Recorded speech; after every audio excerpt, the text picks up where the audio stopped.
aləmlər içərisində Nuha salam olsun.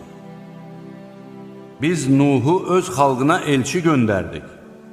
O dedi, həqiqətən mən sizin üçün açıq-aydın xəbərdar edən bir elçiyəm. Açıq-aydın xəbərdar edən bir elçiyəm. Açıq-aydın xəbərdar edən bir elçiyəm.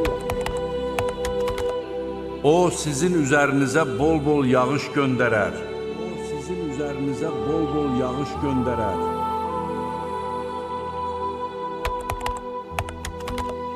Mən hər dəfə onları imana dəvət etdikdə, onlar barmaqlarını qulaqlarına tıxıyır, paltarlarına bürünür, küfürlərində israr edir və ötkəm-ötkəm təkəbbürlənirdilər.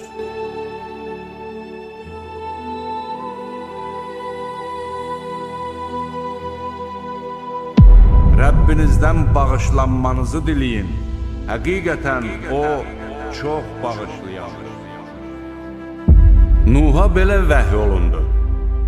Qövmündən daha əvvəl iman gətirənlər istisna olmaqla artıq heç kəs iman gətirməyəcək. Elə isə onların etdikləri əməllərə görə kədərlənmə. Gözlərimizin önündə və vəhyimiz üzrə gəmini düzəlt. Zalim olanlardan ötürü mənə müraciət etmə.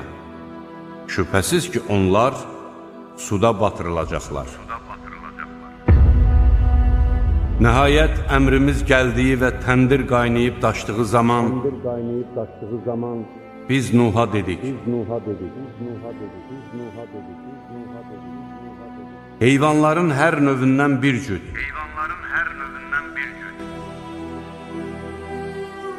Barələrində söz keçmiş kəslər istisna olmaqla öz ailəni və bir də iman gətirənləri gəmiyə mindir. Lakin onunla birlikdə az adam iman gətirmişdi.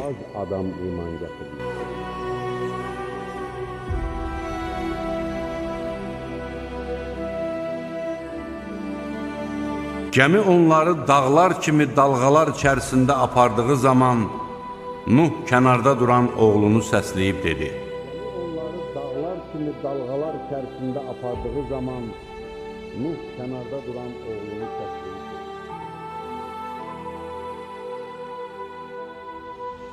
Oğlum, bizimlə birlikdə gəmiyə min, kafirlərdən olma. O dedi, məni sudan qoruyacaq bir dağa sığınacağam. Nuh dedi, bugün Allahın rəhm etdiklərindən başqa heç kəs onun əmrindən qoruna bilməz. Heç kəs onun əmrindən qoruna bilməz.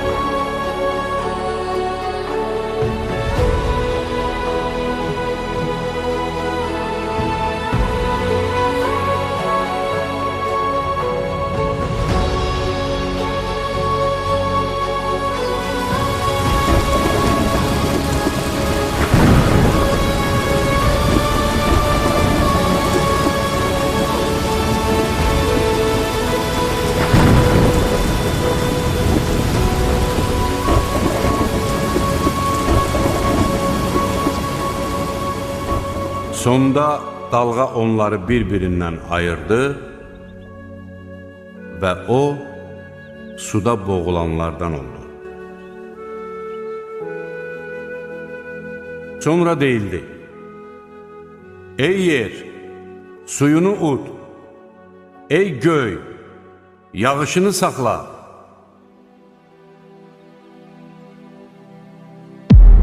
Su çəkildi, iş bitdi. Və gəmi Cudi dağı üzərində qərar tutdu.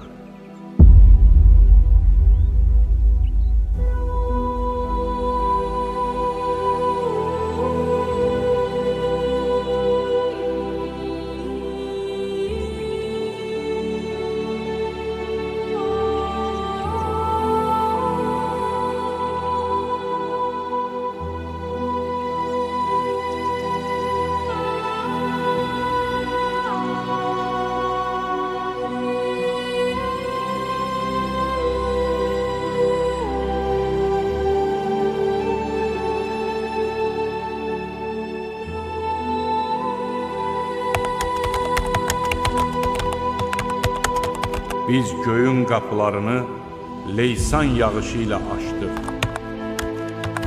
Yeri yarıb bulaqlar qaynatdıq. Göydən tökülən və yerdən çıxan sular əzəldən yazılmış bir iş üçün bir-birinə qovuşdu. Biz onu taxtalardan pərçimlənib mismarlanmış gəmidə daşıdıq. Biz onu gələcək nəsillərə ibrət üçün saxladıq. Amma heç bir yada salan varmı? Amma heç bir yada salan varmı?